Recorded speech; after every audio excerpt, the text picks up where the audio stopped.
That's the chief right there. Chief Outlaw. She came from Oakland to change some shit. We'll see what she got.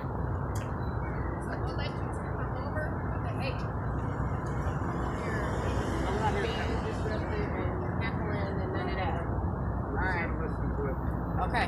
All right. In a second, if it goes sideways, right, then we're gonna have to ask you. Okay. Okay. Right. All right.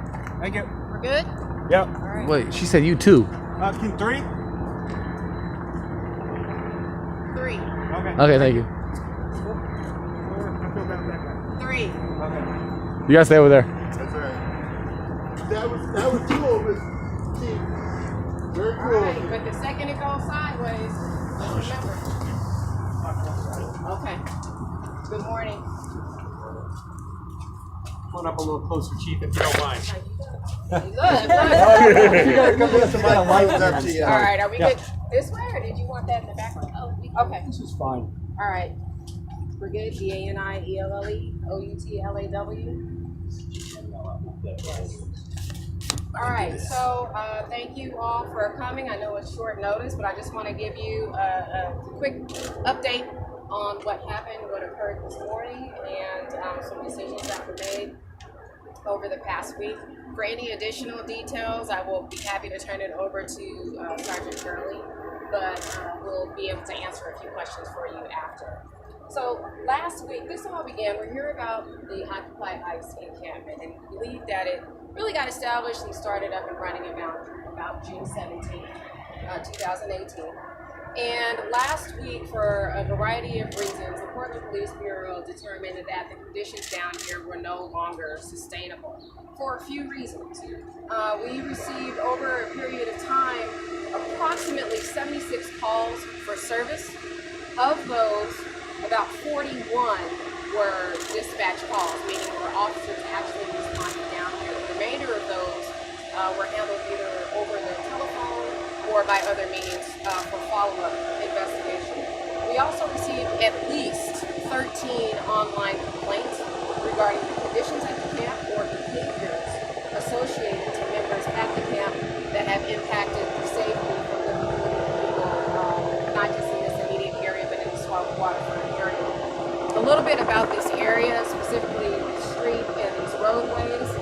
It provides very critical access to the medical facilities that are down here, specifically critical care for cancer patients. Same thing with the need to provide supplies to OHSU down here. And there are multiple medical facilities in the area that call on ambulances and paramedics to transport patients during emergency medical situations. After I brought all of this attention to the mayor, he was fully supportive of moving forward to begin plans to clear the camp, and that was last week. With all of that said, this morning we decided to move ahead with the clearing of the camp, and at approximately 4:15, we brought several officers here to make sure that we had the ability to strategically and methodically move through and clear out the camp in a very safe way for everyone. And it's a good thing because not only did we, because of the posting, I think, it allowed people to self-select and disengage from the camp on their own. So by the time that we arrived here this morning, there were really only about 12 people that we encountered and had to ask to leave the camp. For the most part, everything was done with very little incident, the clearing of the camp itself. There were no arrests made, there were no citations issued, and it was only after the camp was cleared, we are now looking into reports of the use of the baton by one of our officers to pull apart or push apart people that were about to be actively engaged in some sort of physical altercation. We will look further into that. Right now, as far as road closures, Southwest Bancroft Street, Southwest Moody Avenue, and Southwest Lowell Avenue will remain closed for a portion of this morning as the cleanup continues, and we will do our very best to push out that information so those in the area are notified when the roads open and how they can safely get in and out of the area. Any questions that I can do my best to answer? Give us an idea of the nature of the complaints that you got that decided to bring to the mayor's attention?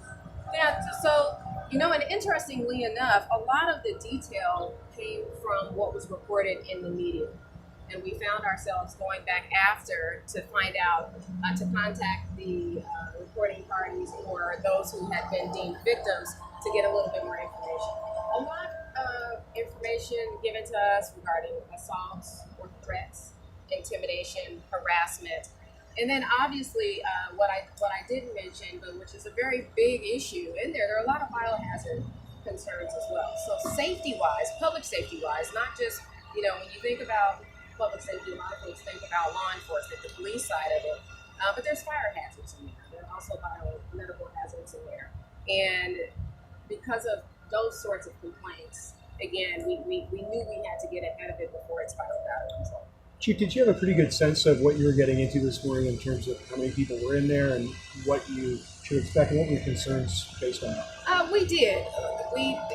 I will say, because of the communication that had been going on between the city and those involved in the demonstration from day one, I think that was very, very helpful with allowing folks to pack up and leave on their own. And then also there was a lot of communication back and forth. And we did everything we could to put people on notice so there were no surprises. And there were no allegations of us coming in and they didn't know anything about it. They were unprepared, so on and so forth. So I think that communication really, really helped this come to a really peaceful solution in the end. And can you tell us about the cleanup? So we just went inside and there's a lot of debris and things stuck inside. So can you just tell us, is the city going to be taking care of it? Is it going to be contracted out? And when will it start? So for the most part, I think it's a little bit after 6 now. So we expect the cleanup in general to begin at around 8 o'clock. And it's done by those contracted out by the individual owners of the properties. Chief, what was your first impression the first time you actually saw the camp? And would you ask the mayor to not let this kind of thing happen for this length of time again? Well, I leave the politics to the politicians.